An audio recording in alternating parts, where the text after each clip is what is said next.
네, 오늘은 전도서 4장 4절부터 6절까지 말씀을 공부하겠습니다. 우리 같이 한 목소리로 한번 읽겠습니다. 시작. 내가 또 본즉 사람이 모든 수고와 여러 가지 교묘한 일로 인하여 이웃에게 시기를 받으니 이것도 헛되어 바람을 잡으려는 것이로다. 우매자는 손을 거두고 자기 살을 먹느니라. 한 손에만 가득하고 평안함이 두 손에 가득하고 수고하며 바람을 잡으려는 것보다 나으니라. 아멘. 오늘 이 말씀을 공부하겠는데요. 여기 특별히 이제 4절 말씀을 우리가 조금 더 잘 이해하려면은 현대인의 성경을 우리가 보면 돼요. 그래서 제가 이 시간에 현대인의 성경 한번 읽어드리겠습니다. 4절 말씀을 현대의 성경은 이렇게 번역했어요. 나는 또 사람들이 열심히 일하여 성공하고자 하는 동기가 자기 이웃에 대한 시기 때문인 것을 알았다. 이건 역시 헛되고 바람을 잡으려는 것과 같은 것이다. 이렇게 되어 있어요.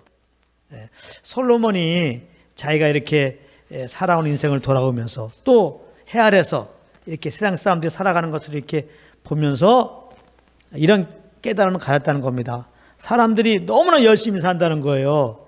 열심히 살아서 뭔가 성공하려고 이렇게 열심히 살아가더라는 겁니다.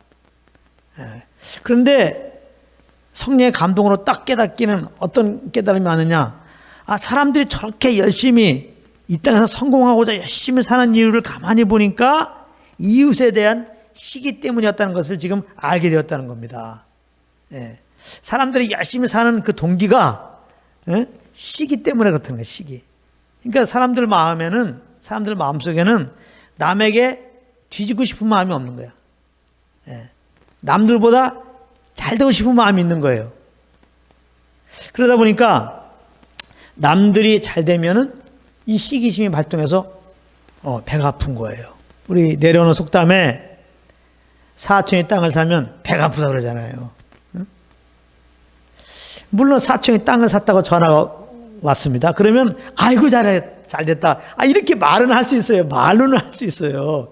근데 이상하게 잘됐다고 축하도 해줬는데 진짜 나는 정말 축하해줄 마음이야. 그것도 틀린 건 아니에요. 근데 이상하게 이제 전화 끊고 나면은 살살 배가 아프다 이 말이에요. 그냥 마음이 조금씩 내려앉아. 나도 모르게 자꾸 내려앉아. 땅을 산 사촌이 나에게 평소에 잘못한 것도 아니고, 전화를 통해서 지금 땅 샀다고 그러면서 나에게 너 왜 그렇게 사냐? 그렇게 한 것도 아닌데, 이상하게 사촌이 땅을 샀다고 얘기 들으면 남들이 지금 잘 된 거잖아요. 남들이 잘 되는 꼴로 못 보는 거야, 사람들은. 남들이 잘 됐다 그러면은 시기심이 발동이 돼요, 질투심이. 그래서 그 사람이 나에게 잘못한 거 없는데 갑자기 내가 기쁨이 좀 사라져요. 갑자기 뭔가 마음이 좀 내려앉아요. 배가 아프다 이 말이에요. 그래서 사람들은 남을 잘 되면 내가 이렇게 배가 아프니까 이 배가 아픈 것을 해결하고자, 다시 말하면 마음의 평안이 사라지니까 남이 잘 되는 걸 들으면은 이 평안함을 얻고자, 어떻게 보면 이 평안함을 얻고자 남들보다 이제 잘 되려고 열심히 사는 것도 있어요. 이 시기심을 가지고 열심히 사는 이유가 남들보다 못 되면 내 마음이 평안함이 없단 말이에요. 답답하단 말이에요. 그러니까 남들보다 잘 되면은 마음이 평안할 것 같아. 그래서 이 시기심으로 말미암아 이제 이웃에 대한 시기심으로 말미암아 열심히 이제 살아가더라는 겁니다. 근데 이것이 헛된 일이라는 거예요.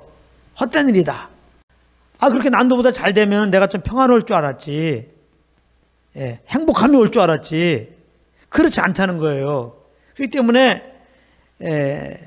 이 시기심으로 말미암아 남들보다 더 잘 되고자 열심히 살아가는 것도 이게 헛된 거라는 거예요. 남들보다 잘 되면 내가 평안할 줄 알았는데 안 평안하니까.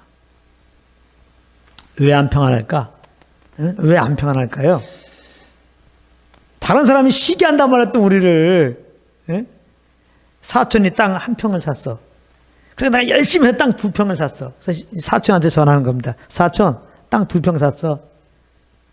그러면 사촌이 어떻게 해요? 아이고, 잘했다, 그러겠지. 근데 사촌이 그 전화 받고 나서 또 마음에 내려앉아. 갑자기 질투심과 시기심이 나. 그래서 이제 좋았던 관계가 조금 편치 않게 됩니다. 상대방이 질투심과 시기심을 갖고 날 대하면은 내가 알잖아요. 또 다른 마음의 불편이 있는 거야. 사촌이 땅을 사서 내가 마음이 불편했는데 이걸 이기고자 한번 시기심으로 한번 열심히 살아서 땅 2평 사놨더니 이게 땅 1평 살았던 사촌이 시기를 하는 바람에 그게 이제 관계가 조금 편치가 않는 거예요. 아직 표정 관리가 어려운 거예요. 이런 경우 다 해봤잖아요. 또 다른 불편함이 온다 이 말이에요. 예. 그래서 이렇게 시기를 따라서 살면은 마음에 평안이 없다는 거예요. 이런 시기를 따라서 정말 열심히 살고 정말 그래서 남들보다 더 성공하는 그런 삶을 살았더라도 동기가 시기로 했다면 그것은 헛된 짓이다. 지금 그걸 말하는 겁니다. 물론 그리고 궁극적으로 전도사가 말하는 건 뭐예요? 사람을 한번 죽는다. 해 아래 있는 사람들은 죽는다. 주님 떠난 인생들은 이 죄인들은 한번 죽는다. 죽음 앞에서 그렇게 뭐 남들보다 그렇게 성공한 것이 무슨 의미가 있냐 이 말이에요. 이제 그러면서도 오늘 말씀은 질투에 포커스가 있어요. 질투를 가지게 되면은 마음에 평안이 없다는 거예요. 남의 잘 됐을 때도 이 질투가 있어도 마음이 평안하지 않고, 이 질투를 이기고자 마음의 평안함을 갖고자 이제 정말 질투가 동기가 돼서 열심히 살아서 저 사람보다 내가 잘 됐어도 평안할 수 없다는 거예요. 저 사람이 날 질투하기 때문에 내 마음에 평안함을 얻지 못한다. 그러니까 이 질투를 통해서 질투를 동기로 해서 열심히 사는 것은 의미가 없다. 지금 그걸 말하는 겁니다. 자, 5절에 보면은 우매자는 손을 거두고 자기 살을 먹느니라 그랬어요. 이 5절은 세 번역으로 한번 공동 번역으로 한번 보면은 이렇게 돼 있어요. 그렇다고 팔짱을 끼고 놀다가 말라 죽는 것도 어리석은 일이다.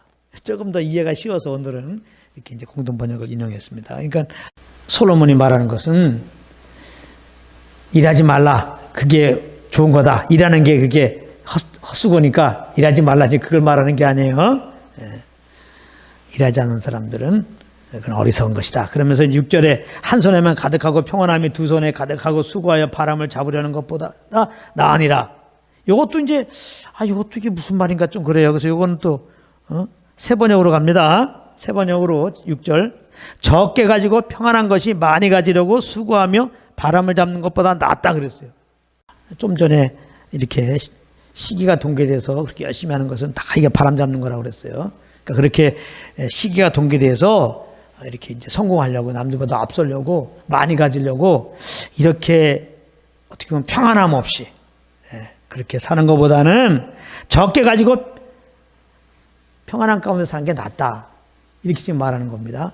그러니까 그냥 먹고 살 만큼 그렇게 일해서 먹고 살게 됐으면은 그냥 고안에 거하면서 그렇게 남들과 경쟁하지 않고 그냥 그렇게 사는 것이 훨씬 더 지혜로운 일이다. 이렇게 이제 얘기하는 거죠. 솔로몬이 성녀로 말미암아 사람들이 시기로 말미암아 열심히 살아가는 걸 보면서 이건 헛된 거다. 이런 깨달음을 가진 걸 얘기하면서 이제 결론을 이렇게 내는 거예요. 이거는 솔로몬이 낸 결론이기도 하고 이제 모든 사람들이 이런 결론을 내요. 조금 더 생각 있게 살아가는 사람들은 정말 이게 시기로 말미암아 이렇게 살아가는 거 이게 진짜 이거 좀 피곤한 일이다. 쉴 틈이 없다. 쉴 틈이 없어. 안식이 없다. 그러니까 그냥 먹고 살 만큼 이렇게 일하고 또 먹고 살게 됐으면은 그 정도 수준 안에서 이렇게 좀 사는 게 낫겠다. 그래서 남도 좀 격려해주고 좀 남은 거 있으면 그러니까 오래 남을 좀 이렇게 도와주고 오히려 그렇게 사는 게 좀 좋겠다. 얼마나 이런 생각을 할 수 있죠. 그러니까 이 말씀 읽으면서 이성적으로 이해가 된단 말이에요. 결론이 이게 참 좋은 말씀이다. 맞아. 내가 너무 욕심 부린 것 같아. 욕심 부리지 말고 또 이만큼 또 옛날에 비해서 우리나라 얼마나 잘 살아요.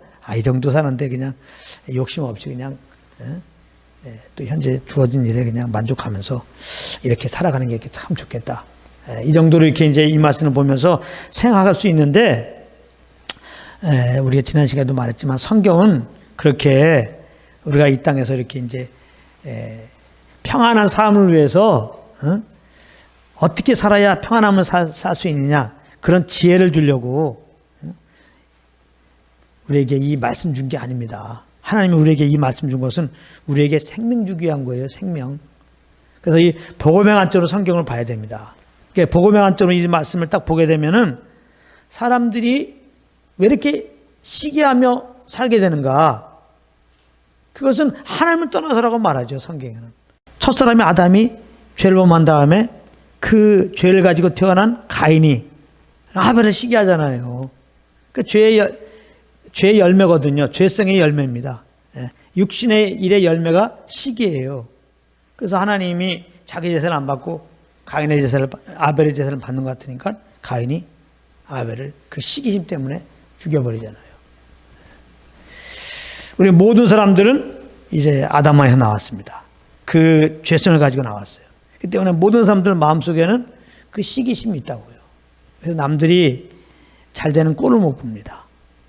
그래서 이제 이 시기심이 발동해서 열심히 사는 겁니다. 대부분 그런 거예요. 열심히 사는 사람들 보면 이 시기심이 많은 겁니다.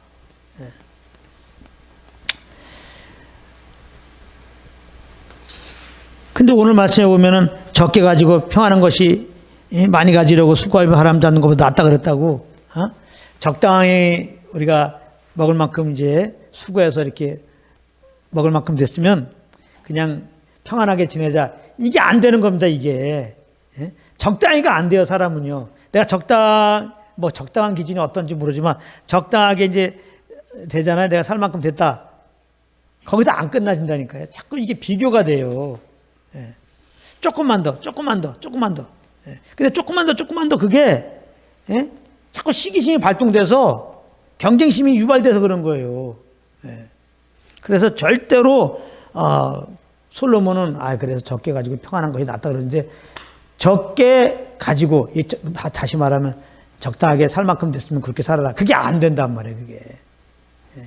그리고 평안하다. 우리가 먹을 만큼 가지고 살면 평안하다. 안 그렇다니까요. 절대로. 평안함은 우리 물질의 소유가 적당하게 있어서 평안함이 오는 게 아니에요. 물론 물질이 많다고 평안함이 오는 게 아니에요. 주님이 평강의 왕이십니다. 이렇게 평안하지 않은 거는 적당한 만큼 이렇게 우리가 물질을 소유하고 살 만큼 됐을 때 그걸 만족하고 살지 않아서 평안이 없는 게 아니에요. 내가 물질이 없어갖고 지금 평안하지 않는 게 아니에요. 평강의 왕 대신 주님을 떠나서 지금 이렇게 평안함이 없는 거지. 그러니까 우리가 정말 이렇게 마음의 평안함을 가지고 시기 없이 말이죠. 평안함 없이 사는 길은 하나님 앞에 돌아가는 것밖에 없어요. 다시 하나님을 떠나서 그런 거니까 하나님께 돌아가는 것밖에 없어요. 하나님을 떠남으로 이렇게 시기가 온 것이고 이렇게 끝없이 만족함이 없는 것이고 그런 거예요. 아무리 적당하게 살려고 해도 적당하게 안 살아요. 그 기준이 자꾸 올라갑니다. 적당하게 이렇게 정말 시기 없사람 평안했을 것 같은데 자꾸 기준이 올라가서 적당하게 그게 잘 안 돼요. 욕심 때문에. 평안함이 없습니다. 그래서 오늘 이 말씀은 결과적으로 해 아래서 하나님 떠난 인생들은 시기로 살기 때문에 그 마음에 평안이 없다는 거예요. 절대로. 그러니까 하나님께 돌아가라는 얘기죠. 하나님께 돌아가라. 하나님께 돌아가라.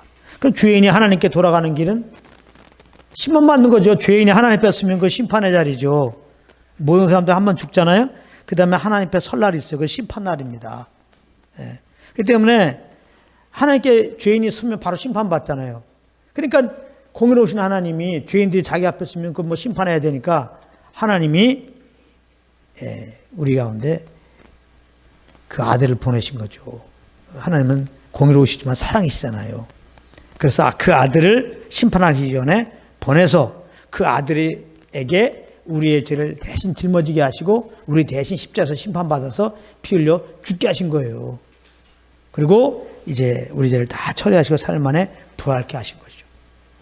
그리고 이제 우리에게 말씀하는 겁니다. 예수님이 하나님이 알던 예수님이 죄를 알지 못하신 그분이 우리의 죄를 짊어지고 십자가에서 피 흘려 죽고 부활했습니다. 여러분 이게 복음이라는 거예요. 그러므로 회개하고 내가 주인 된 거 회개하고 하나님 떠나서 한 거 회개하라. 즉 내가 주인 된 거 회개하고 이렇게 우리 대신 십자가에서 피 흘려 죽으시고 부활한 예수님을 주인으로 모셔라. 그 마음의 주인으로 모셔라. 그러면 죄 용서하시고 하나님의 생명으로 우리를 새롭게 한다는 거예요. 하나님의 자녀 삼아주겠다는 겁니다. 이게 바로 복음입니다. 이게 바로 복음이에요. 그래서 이 전도서 4장 4절부터 6절도 복음을 말씀하는 거예요. 궁극적으로 이 시기심, 이 시기심으로 알면 이런 마음의 평안이 없는 것은 하나님 떠나서 그런 거니까 하나님께 돌아오라. 하나님께 돌아오는 것은 십자가에 죽으시고 부활하신 예수님의 구주를 믿는 것이다. 그럴 때 죄사함 받고 하나님의 생명으로 우리가 새롭게 되고 하나님의 자녀가 되어서 이제 하나님과 이제 화목된 관계가 된다. 그래서 이제 하나님과 다시 그 사랑을 받고 그 하나님으로 내가 충만할 때, 그 사랑으로 충만할 때 비로소 이제 내 속에 만족이 오는 거죠. 이제 경쟁 대상이 없어지는 겁니다. 뭐 세상에 가장 화려한 것보다 더 화려하고 가장 더 좋은 것보다 좋고 가장 기쁜 것보다 더 기쁘고, 그러니까 정말 예수 믿고 하나님의 자녀로서 주의 음성 듣고 주님의 품 안에 거해서 그 사랑을 그대로 이렇게 받아 누리면은 이제 이런 경쟁심이 없어지죠. 오히려 다 긍휼의 대상으로 보는 거죠. 혹시 옆에 이웃이 좀 부족하고 어려움이 있으면 오히려 도와줄 마음이 있는 거죠. 그리고 잘 된다 그래도 아이고 축하해 주는 거죠. 아주 승자의 여유라 할까? 우리가 주님의 사랑 받으면 부족함이 없어져요. 우리가 결국 시기하는 것이 하나님을 떠나서 내 속에 텅텅 비었어. 그렇기 때문에 이렇게 시기하는 거거든요. 더 있고 싶고 더 있고 싶고. 근데 우리가 정말 주님을 내가 다 영접하고 주님의 부여함으로 딱 채워지면 부족함이 없거든요. 여호와 나의 목자시니 내가 부족함이 없도다. 이거는 그러니까 이 말씀을 알려면은 예수 믿으셔야 돼요. 회개하고 예수 믿고 구원받은 것 갖고는 안 돼요. 왜냐하면 예수 믿는 사람들 중에서도 여전히 시기심 가운데서 평안없이 사는 사람이 있거든요. 어떤 사람 그런 질문을 하셨어요. 아니 목사님 예수 믿는데 저 사람 시기심과 질투심이 더 많은데요? 세상 욕심이 더 많은데요? 그럴 수 있거든요. 충분히 가능합니다. 왜냐하면 우리 육신을 아직 잊고 있기 때문에 죄성이 있고, 그리고 예수 믿고 주님 안에 거해야 되는데 성령과 동행해야 되는데 주님의 사랑 안에 있어야 되는데 그렇게 하지 않으면은 우리가 육체의 소욕을 따라 살으니까 당연히 주님의 사랑을 우리가 이제 못 누리고, 그러고서 이제 시기심이 발동해 갖고 이제 이렇게 남보다 더 체험받고 싶고 더 체험받고 싶고 잘 되고 싶고 지극히 예수 믿기 전처럼 그렇게 그런 삶의 모습으로 살아갈 수 있단 말이에요. 그러니까 오늘 이 말씀도 예수 안 믿는 분들 일단 예수 믿어야 돼요. 예수 믿고 주님과 연합이 돼야 돼요. 주님과 화목한 관계가 돼야 돼요. 하나님의 아버지를 모셔야 돼요.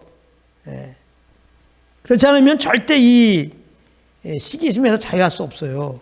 이 시기심으로 말미암아 오는 이 마음의 이 불안, 이 평안하지 않은 것은 이거 해결할 수 없어요. 예수 믿으셔야 돼요. 예수 믿으면 사실 이렇게 아담에서 나온 옛사람이 죽어버리죠. 아담과 함께 이 죄가 죽는 거예요. 아담과 함께 이 시기가 죽는 거라고요. 그리고 예수 믿고 새 생명을 거듭나야 돼요. 새 사람이 돼야 돼요.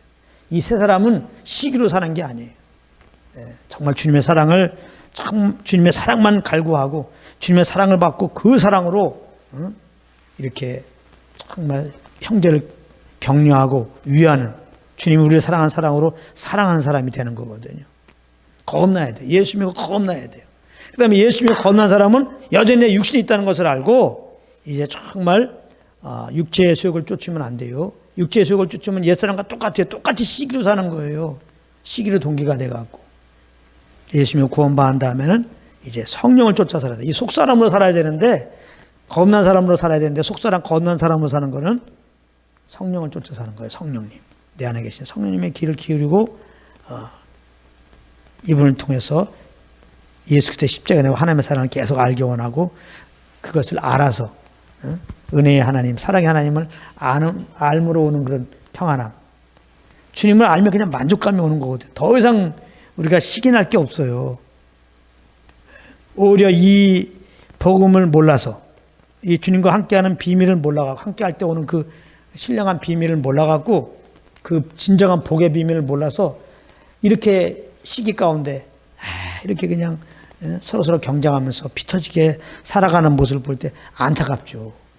그래서 그들이 이렇게 복음을 듣고 주님께 나오기 위해서 사실은 그들의 필요가 되어주는 거거든요. 그리고 궁극적으로 복음을 이렇게 전해주게 되거든요.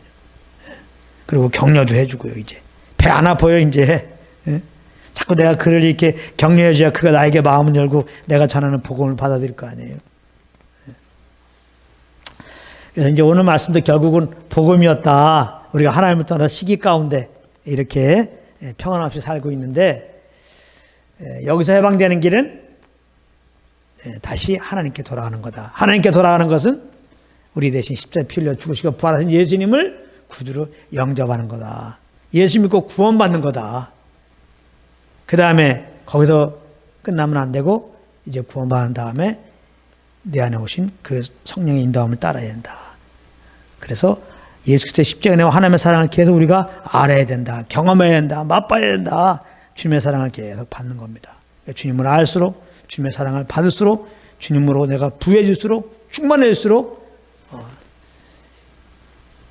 만족이 오면서 세상에 대해서는 그렇게 야망이 없어지죠. 욕심이 없어진다고. 그러니까 시기심이 없어지는 거예요. 그리고 오히려 죄의 마음으로 영혼들이 정말 이렇게 동일한 복을 받기 위해서 정말 기도하면서 주님께 돌아오기 원하는데 먼저 이게 좀 친구가 돼야 되잖아요. 그러니까 그들이 연약할 때 도와주고 혹시 잘 된다 그럴 때도 막 격려해주고 그렇게 될 수 있는 거예요. 이제는 시기가 없어요. 정말 잘 되는 거 격려해 주는 겁니다. 그러면서 이제 궁극적으로 복음을 증거하게 되는 거죠. 그래서 그들도 주님께 나올 수 있도록. 그래서 우리가 이 복음 안에서 오늘 말씀도 살펴봤습니다. 오늘 말씀 안에 거하는 여러분들 되시기를 예수님으로 축복합니다.